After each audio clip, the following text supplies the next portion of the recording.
We're inside of the Ina Esco Show on Magic 807, the sound of Black excellence. I got my brother in the building What up, with though? me. Yes, he is Dr. Reverend Earle J. Fisher, my classmate from the LeMoyne-Owen College.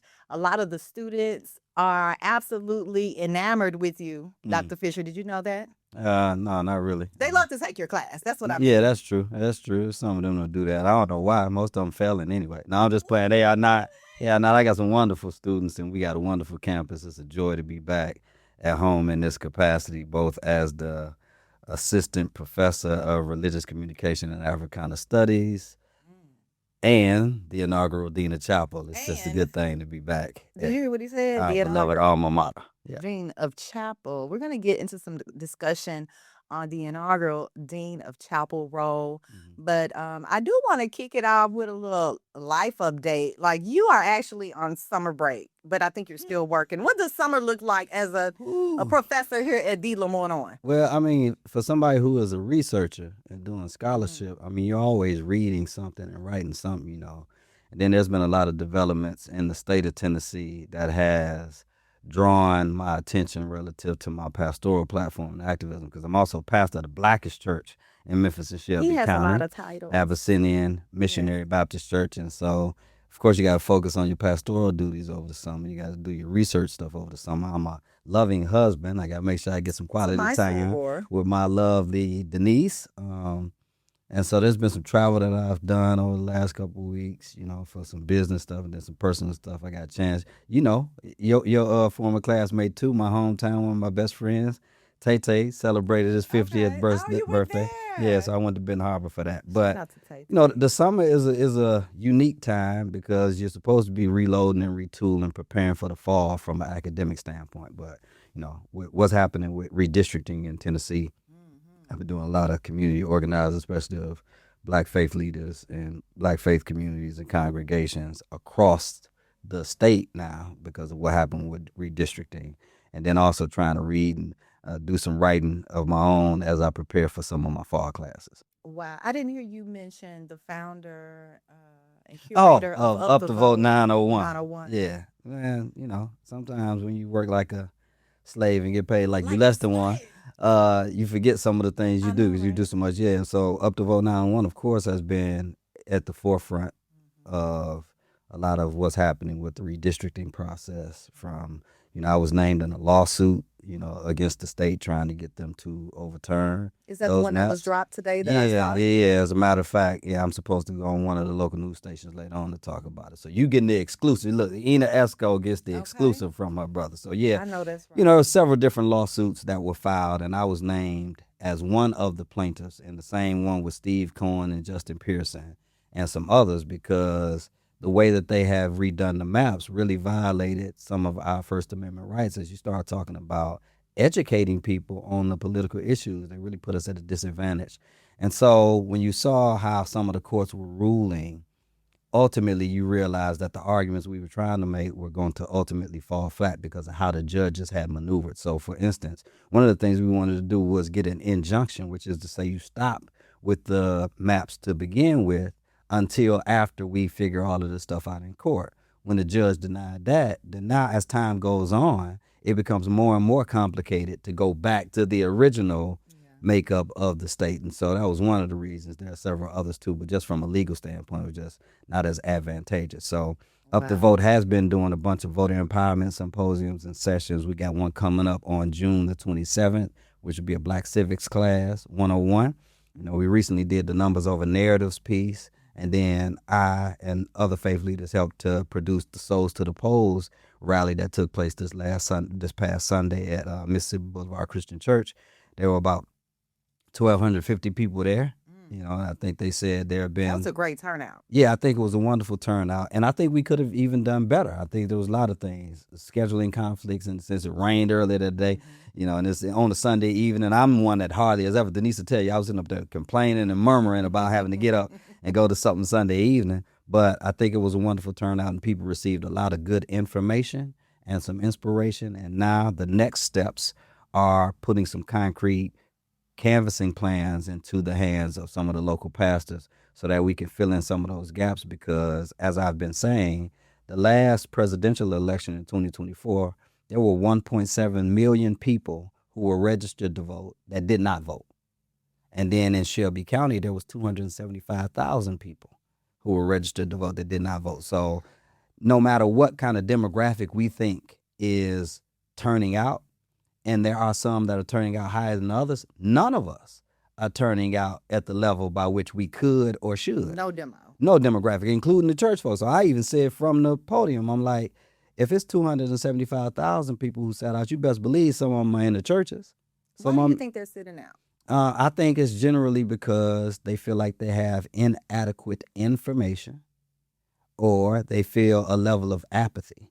And so part of why when you organize people and register them, you have to keep following up with them, is to make sure that they are up to speed on the developments, especially around the issues that are important to them. And we know what's important to most of the people in Memphis and Shelby County. They want living wages when they work in their jobs.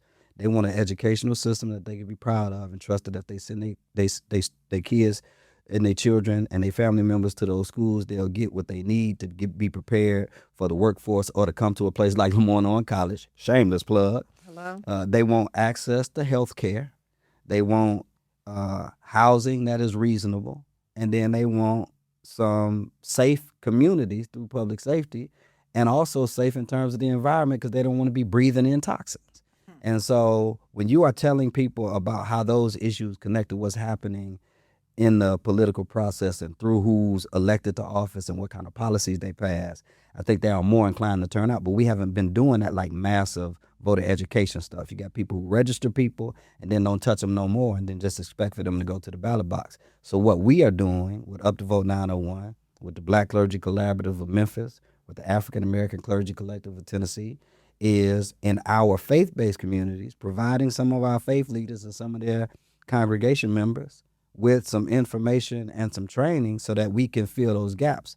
So I'm literally going precinct by precinct, finding how many people sat out and where they might be in proximity to some of the local churches, and trying to deploy some of those churches to knock on some doors, to make some phone calls, to send some text messages, to host some town halls, and give some of the people access to what they need. Sounds like the power is in the follow up.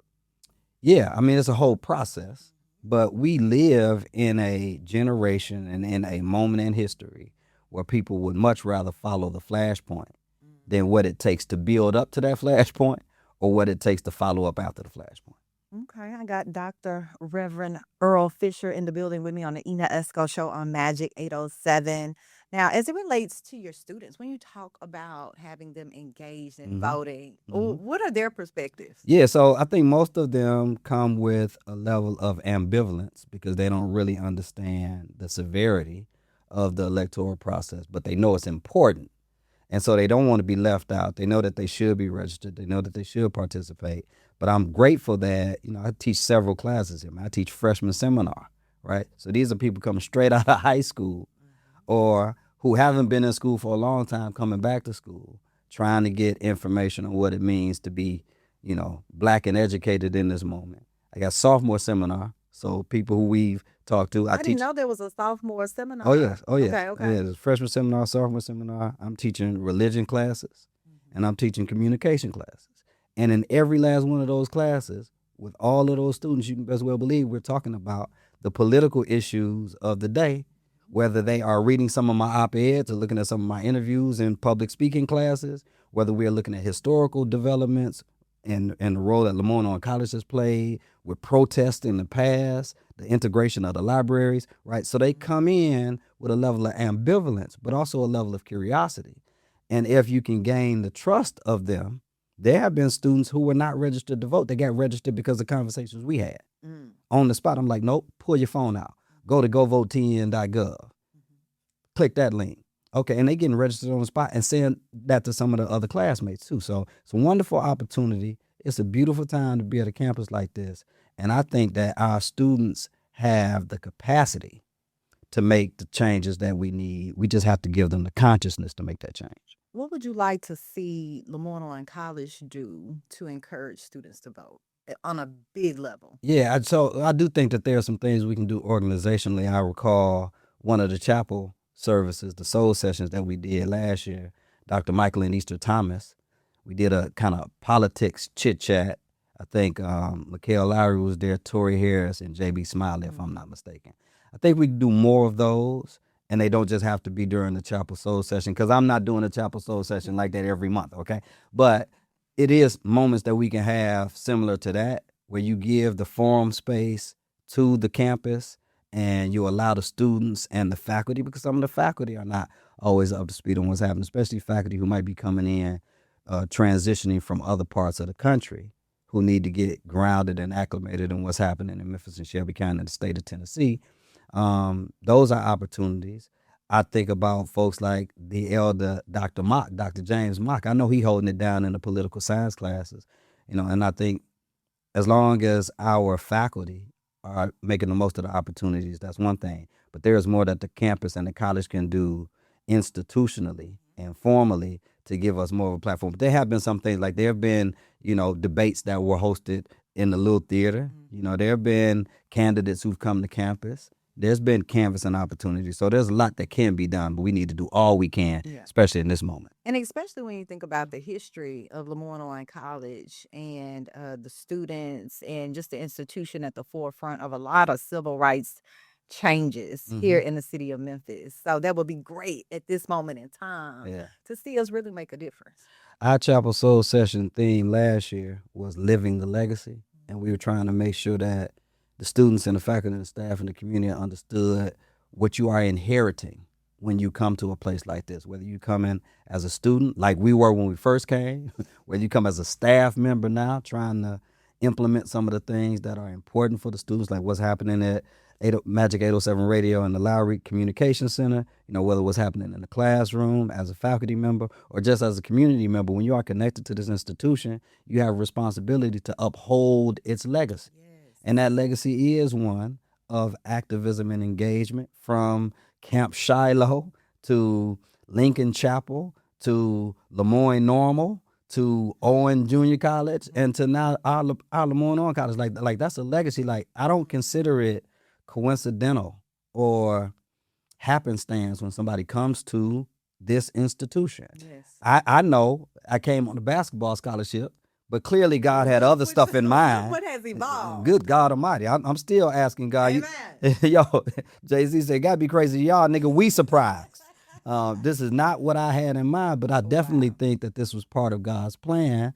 And so I hope all of us continue to embrace that. That's why it was so important for me when I was appointed as the Dean of Chapel to implement these soul sessions that could connect scholarship and spirituality, and not in some way that is rigid or bombastic or so doctrinal and denominationally driven that people who come from different religious backgrounds couldn't appreciate what was happening, or people who come from non-religious backgrounds. I had a student in one of my speech classes who started the semester saying he did not want to attend the soul sessions. He hated that they were required because he is atheist, is what he said. Oh, that's what he said. Right. We had some conversation, and I was describing the nature and the makeup and the composition of the soul sessions. Halfway into the semester, he said that was the best thing about his experience at LeMoyne was the Chapel Soul Sessions. See? And so those are the opportunities we have to do the transformational work here at LeMoyne that I think is called forth in this moment. And so it's a beautiful thing, sister. And it comes at different moments. I actually had, you're talking about, engaging the students with Chapel Soul Sessions. I'm actually doing a summer program right now. I actually had a young lady in this particular program and that immediately told me when she got here, don't nobody want to go to LeMoyne-Owen. My teacher at high school told us not to go to Hollis F. Price or LLC because you're not going to be successful. I said, your teacher told you that? Man. I said, you're standing in front of a very successful entrepreneur, just really living out my dreams. I said, but I think Y'all heard her pop-up stuff. Y'all see her popping her stuff right now? whip it. But I told her, I said, maybe God has you here in this summer programming so that you can form your own opinion about your experience at LeMoyne-Owen. For sure. I mean, I think there's a whole lot of misinformation out there, not just about LeMoyne, but about the landscape of the community and the culture and the society. And so LeMoyne is a great place to go. You and I both know that there are countless numbers of successful entrepreneurs, artists, Yeah, activists, scholars, indeed. politicians Hmm. that have come out of LeMoyne. Matter of fact, right now we should be celebrating the Democratic nominee for the Shelby County mayor is a Okay. graduate. What up, Mikhail? And we in the Lowry Yeah, you know, right, Communication right, Center. right. Hey, And so, Mikhail, yeah, yeah, you'll so, be here today. yeah, salute to you, Mikhail Lowry. And you know, it's just a beautiful campus. It's a beautiful Yes. institution, and Strong roots. yeah, we glad to be a part of it. And it is, to your initial question, like it's all the more necessary in this moment. We need black institutions of higher education. We need even private and independent black institutions. That's why people support is so important of a place like this, because when they tell you at the University of Memphis that they cutting your DEI programs, Hello, I keep bringing that up. you know what I'm saying we come to a place that don't have to ask permission to teach black stuff. You know what I'm saying? So LeMoyne is an essential place in this moment. You know, we appreciate Dr. Chris Davis, the 14th president of the college, for his vision and what he's been trying to implement, and all of the people Shout who out to are Dr. doing Davis. work on the ground. You know, from the faculty, the staff, the community members, all of that, the alumni. You know, both of us are alums. Okay. Yes. You know, so And yeah, back here yeah, it's on just the campus. so with the moment that we're living in, with so many rights being rolled back, with the attack on black political consciousness, black political power, you know, I'm fortunate when I'm talking to people about who people need to engage with in this moment. You know, we need to talk to the black church. Well, I'm a pastor. I'm talking to the black church. We need to talk to our young people. Well, I just so happen to be a professor and the You dean of touching a chapel. lot of Yeah, areas. so when they say 18 to 24, 18 to 25, I'm talking to them every day, Yes. every day. So I can say confidently there is a lot of opportunity out there. And as long as we continue to dig in our heels and stay focused and don't get caught up in some of the sidebar chitter chatter or some of the hate and the jealousy, like what you just described, whatever teacher would say something like that to a Right. student is obviously operating out of a level of kind of hate and jealousy, because there's no need to be so spiteful to an institution Right. that has I made told her, I so said, much. sound like she hating too. Yeah, I mean, there got to be some of that. So I don't know if she Yeah. applied and just didn't get in, or Probably. maybe never maybe know. one of the alphas at LeMoyne Is dissed her or that what something, happened? dissed her or something back in the Really? day. Is that what You happened? know what I'm saying? But you Maybe know one of what? the noops or something did, You or know the what? Qs did You something have wrong. my wheels turning Yeah. because Earle, you speak at on a national level with your commentary on what's going on out here politically, civically. And let's talk about something real quick. Mhm. Um, a lot of people are expecting athletes, are expecting celebrities Oh, I'm going to say to that. say something Yeah. and give their Yeah. opinions about some of the injustices. Right. Now, a lot of those people are tied to contracts. Right. Now, you're Right. really asking them Uh-huh. to take the risk Uh-huh. Mhm. and jeopardize maybe their livelihood. Yeah. But what are your thoughts on that? On some of these influencers, celebrities, athletes, Yeah. on really telling their true opinion about how Yeah. they feel and to Well, make a well, difference. well, one, I think all of us should be engaged enough where we can give conscious commentary on issues of importance. And I think the fact is, the way we cultivate a lot of our athletes, they don't have that consciousness. So even though they might have the financial capital, and if they were wise enough, I think they would financially support some of the stuff, especially when we start talking about professional level, or even now some of these college athletes with NIL money, right? There are ways to support the stuff, even if you aren't publicly speaking out because you don't feel like you know enough. But I wish, that all of us would make sure that we're doing the best we can to speak knowledgeably about the stuff. That being said, I don't expect athlete to be my political advisor. I expect for them to entertain and do it at a high level and do it with a kind of consciousness that represents the black community and the black culture to the best of their ability. But I'm not looking for them to give me that kind of commentary. Yeah. But that don't mean that I feel like they should just shut up and dribble.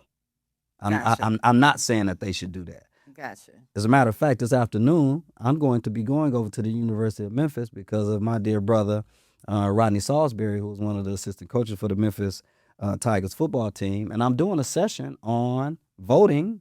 Right, yeah, with his team. Yeah, with the team. I You know what I'm love saying? that. And I you love and you that. know, man, shout out to my dear brother Faraji, Coach Phillips here at LOC. outstanding coaches. Hey, and you know I don't cap and I don't blow smoke. One of the best basketball minds I've encountered. And for those who know me, you know I'm up there, right? When you start talking about basketball IQ and basketball mind, right? So I'm telling you, for Rogers, so you know my relationship with the men's basketball team here. And you know I've taught several student athletes here, and I want to try to provide for them the kind of insight and inspiration that allows them to use their platform in righteous ways. But that does not mean our community as a whole should be sitting back waiting to see what LeBron says for us to move politically. But I do think LeBron needs to say something other than some of the dumb stuff he said about Memphis and the Grizzlies when he was throwing shade about the hotel chain. So, you know, all of that is true. That our athletes are not political saviors. We don't have political saviors, y'all. But we do have people with some political insight.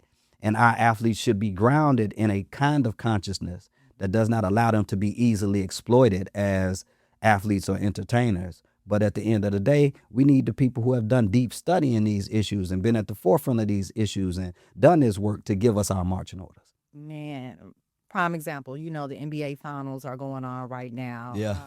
I have dipped into the sports genre of podcasting. I'm on the Right. Anthony Sane show every Wednesday, 1 o'clock. What up, Sam? Right. And so one of the matters that we were going to discuss today is You insane? You insane? Okay. yep. And one of the issues that we were going to talk about is at the finals, you know, we got Shaq. Yep. Who all are on the Kenny Smith. Draymond Green. Draymond Green been What's commentating. the with white him. gentleman? Ernie. Okay, and Yeah. Ernie. Yeah. So at the recent game, Yeah. Trump was a guest, right? Yeah. And so only Ernie, the white man, made remark about how great it was that Trump was there. And noticeably, all of the other black commentators They didn't say nothing? just didn't say anything. Oh, wow. Is that almost a shut up and dribble moment? Yeah, I think it almost is. It could be that, you know, because Charles Barkley has said a bunch of political commentary that has been erroneous. So for him not to speak at that moment, I don't know if that was a pause. I don't know if that was a concession. I don't know if that was, you know, complicity. When I think about somebody like Kenny Smith, though, who's from New York and knows how the New Yorkers feel They about just that. moved right on along. Yeah, I just think that that's wild, and I think it does show the potential because I don't know if this is the case for sure, but based upon the evidence presented up to this point, there's definitely the potential of a kind of compromised conviction where even if they wanted to say something, they felt like they didn't have the power to say it or something like that, or they didn't know how Maybe to so. say it. You never know Yeah. what kind of strings are being pulled, in my opinion. Yeah. But I think it's wise of you to assess a situation like that and say folks need to call that into question and ask people responsibly and respectfully. So what was that about? Why didn't you say something like that? You know, Draymond Green do his own independent kind of podcast stuff. Stephen A. Smith was on CNN last night on the Laura Coates show talking about Trump being at the game. His IQ is very low. Yeah, Trump said Steve's IQ is very low. Yeah. Steve challenging him to a debate, which ain't gonna never happen. And Steve running for president is insane. Going back to this notion like, yo, that's just not, you know, sports commentary is his thing. That's a beautiful thing. When he uses that platform to bring issues to light that are impacting us, he'd be somebody who I would expect to commentate on Shaq, why you ain't say nothing? Kenny, why you ain't say nothing? Draymond, why you ain't say nothing? Chuck, why you ain't say nothing? Like that would be interesting. And I feel like this, the desire for celebrity in our culture and virality, going viral, and you know, superstar status is really compromising the integrity, the ethics, and the efficacy of some of our movement potential. Because people would be more concerned with presenting themselves as being right than they are with actually being righteous. And so I think it's right and responsible to ask them, hey, why didn't y'all say something? And then they can come back and be like, hey, you know, it's in our contract. We're not supposed to say nothing, whatever. We're wondering. Yeah, but it's definitely right for us to ask those questions, though. But I just think too often people are desirous of building a platform or creating a viral kind of moment. And so in a sense, there might be a logical and legitimate reason why they didn't say something. I would, if they were like, hey, it was some stuff I wanted to say, I didn't know how to say it, and I didn't want to mess up the moment, so I sat on it. I can respect that. But if Yeah. it's like, I ain't want them taking my check, Shaq, really? You worry All about in my check? endorsements, Yeah, check out. yeah. So Okay, real quick, Knicks or Spurs? Who you rooting for? I ain't rooting for either. I mean, I'm just watching it. I think it. No, I Mr. mean, Basketball? yeah, so I don't have a dog in that fight. Like I could watch the game for the beauty of it, and I can say I am glad to see the game return to a level of physicality that I was Did accustomed to you see that playing with. move Wemby did on Yeah, Jalen Brunson? Brunson, which I think was Shaking illegal, him and like a rag doll. yeah, I know Shaq was celebrating that, but I think Wemby was wrong for that and should have been called for a flagrant He foul. had But a little giggle smile, after. yeah, because I think Jalen Brunson said something to him, and I think Wemby was laughing it off like nigga please, or something like that. But well, I hope Wemby wouldn't be saying nigga please because that French stuff coming in, I might have to do some I rhetorical want to see analysis him of more that. physical, though. Yeah, but I'm just saying I like the way that the game is being played overall, Yes. generally speaking, in terms of the level of intensity and the level of tenacity. And it's just some dogs that are coming of age that I am really just loving to watch. So I'm watching it for the joy of the sport more than I'm like, if the Spurs don't win, I mean, I ain't really rooted for a team like that in the NBA maybe since Penny was on the Magic. No, when Jason Kidd was on the Nets, that was my squad. I rooted for the Dallas Mavericks for a while, like hardcore when it was Dirk Nowitzki and Steve Nash and all of them, Mike Finley, Josh Howard. I'm dating myself a little bit. But for the last 15 years, probably, I just watch it for the joy of the sport and the beauty of the sport. And it's good to see, You going to catch a game. yeah, especially these high stakes games. And it's some beautiful basketball being played, some beautiful coaching going on, the strategies and the counters and the substitution patterns and all this stuff. Y'all hoopers out there, y'all know what I'm talking about right now. It's just some beautiful stuff going on out Just there. so you know, I picked a side. San Antonio Spurs. Of course, because I you're from said- Texas. I said San Antonio in 4, but my dreams have been shattered with Oh, that. yeah. But we still got time. You got time. You might make some history. I think it was the Miami Heat when Dwayne Wade was a rookie. Shaq was still playing with the Heat. When they were playing the Mavericks at the time, the Mavericks was up 2-0. And then the Heat came back and won 4 games in a row. Yeah. So I had a feeling they were going to go to New York and win. With Trump or without Trump present. well, I do think Trump had something to do with it. What he had to do with it? The energy. Yeah, shifted. yeah, Everything I he don't think touched Trump turns had to to do fold anything is what with one of my Yeah, that's what Facebook friends everybody said. say. Everything he touched turns to fold. So we'll see how tonight goes. Yeah. I'm definitely be trying to tune in. I'm trying to be tuned in tonight. Okay. Now, you're inside of the Ina Esco show right here on Magic 807 with Dr. Earle Fisher. We're going to jump into my algorithm talking about some trending items right now, which yesterday we just heard the verdict for Karmelo Anthony. He has been sentenced to 35 years in prison after being convicted of murder in the fatal stabbing of Austin Metcalf during a high school track meet in Frisco, Texas. Now, when you talk about the jury that was deliberating, they were all white. I thought it was supposed to be a jury of your peers, things of that nature. Where are you with this verdict today? I mean, it's a sad thing, and it's another reminder of the inequities in our criminal and justice system. If you think somebody like Kyle Rittenhouse, right, who was, I think, 17, carrying an assault rifle in a place he ain't even from, Intent. killing people, and then being acquitted, and then having white nationalists, racists, white supremacists fund him to the tune of hundreds of thousands of dollars. Meanwhile, you got this young brother who was in a different but similarly situated circumstance. And I know when we start talking about law and the legal system, there are a lot of technicalities I think sometimes the average person doesn't know, like, what the jury is instructed to do or not do and how that could impact the verdict. What kind of state laws are in place, how that could impact the verdict or sentencing. And so it's sad, man. I don't think anybody should celebrate about someone's life being lost Tragedy. or someone being harshly sentenced. 35 years. I think they could have gave him 5 years. Right. And even decreased the charge to manslaughter, man. Yeah, right. And I think that was one of the things that the judge put on the table. And they were like, no, we're not even considering the lesser charges. And so the way that kind of harkens back to because you mentioned the jury of your peers thing, and I know we was talking about this before we started recording. It's hard to say that you are in front of a jury of your peers when you are a young black man and everybody on the jury is white. Everybody on the jury is white. And so I would yield to some of the lawyers who have done some of this stuff before I start talking about like how that happened with the jury and what that actually means.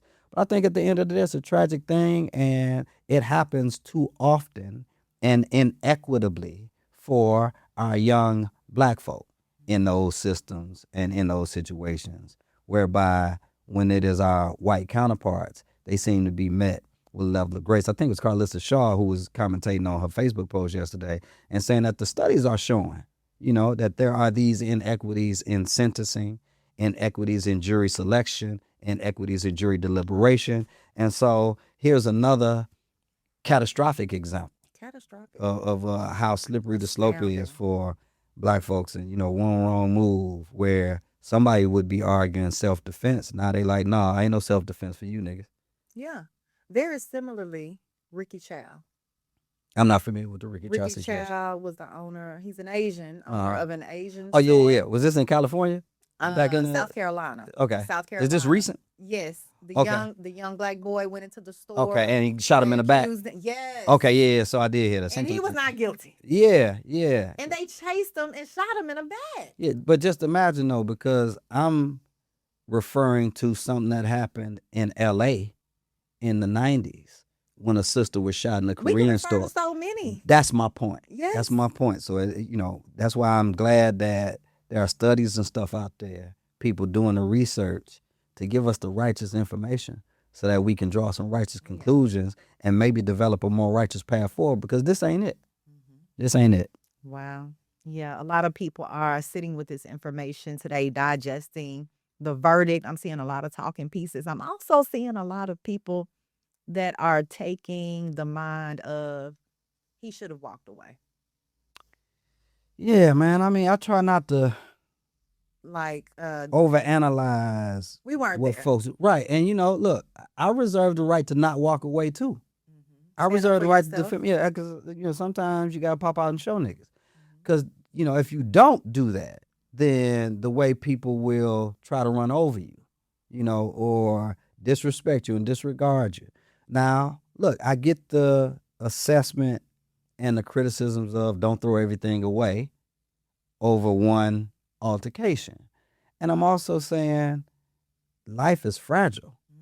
And situations and circumstances happen, and you have to respond to the realities of the moment. And please don't judge my decisions if you don't know or understand my options. And so I went there. I can only make remarks based upon what I do know, and I'm gonna try to apply the same kind of grace that I would want applied to me in my situation. Grace for the white brother who was killed. I'm not celebrating his death. No. And then grace for Karmelo. I'm not celebrating his conviction or his verdict. I'm saying it's sad and it's tragic, and it doesn't seem just. It doesn't seem just. I'm not saying that he should not have been convicted of anything. I am saying a 17-year-old boy involved in an altercation, and as I understand it, he stabbed the young brother one time in the chest. And ran. Not multiple times. So there doesn't seem to be some premeditated, malicious, diabolical intent, So I don't think it's just to say 35 years for a 17-year-old in an altercation like that when somebody like Kyle Rittenhouse is walking around, quote unquote, free right now. Man, Rittenhouse, Zimmerman, Child, the list goes on and on. I want to thank you, Dr. Fisher, for your words today. Always for my dear sister. I appreciate you. Now, before you go, I want you to let everybody know what you got coming up with Up the Vote 901, Up the Vote 901. Yeah. Also, what classes are you teaching in the fall? I think you may have mentioned it, but let them know one more time. Sure. And what we can expect as Dean of Chapel for the fall semester. Okay, well, let me start with that last part. We over the summer we'll be trying to revise the theme for the next year. We're trying to develop the calendar for the soul sessions. They are typically after convocation, which is the first formal gathering of the semester on a Wednesday. The following Wednesday, we will resume our chapel soul sessions, which are each Wednesday at 11 o'clock. And we're going to start back in the little theater at the Okay. beginning of the year. And then there'll be certain times where we'll move the sessions to Metropolitan. Shout out to Dr. Michael Moore at Yes. Metropolitan Baptist Church for his partnership. Talk some more. We'll be trying to establish like guest speakers and stuff like that. And I'm telling y'all, if y'all are part of the LOC family and you watching this, do not ask me the day before or the week before if you can have somebody in a chapel soul session be a speaker. There's a rule. I put a whole manual together. You got to give me 3 weeks, okay? Type that in the comment section. 3 weeks, I was a okay? trade club. 3. I was a do so I maybe give you 2 weeks, right? But the policy say 3, right? So we'll be doing that, and we'll start kind of announcing the themes and some of the scheduling, at least for the fall semester, hopefully by August. And then the classes that I'm teaching in the fall are freshman seminar, sophomore seminar, intro to speech communication, and I can't think of exactly which religion class I'm teaching. I think it might be a preaching course, or I don't know if it's my hip hop theology course. I'm on. Look, we on break. Why she asking me what I'm teaching in the fall in June? No, I'm just So playing. they can prepare. Yeah. So I mean, they can always find it. It ain't hard to find, and Yeah. I'll be sure to share it on some of my social media stuff too. Up the Vote 901, as I mentioned earlier, we are having our Black Civics 101 voter empowerment session at Abyssinian Baptist Church on Saturday, June the 27th at 11 a.m. You can look to Up the Vote 901 on Facebook or Up the Vote 901 on Instagram for more information. You can always go to upthevote901.com.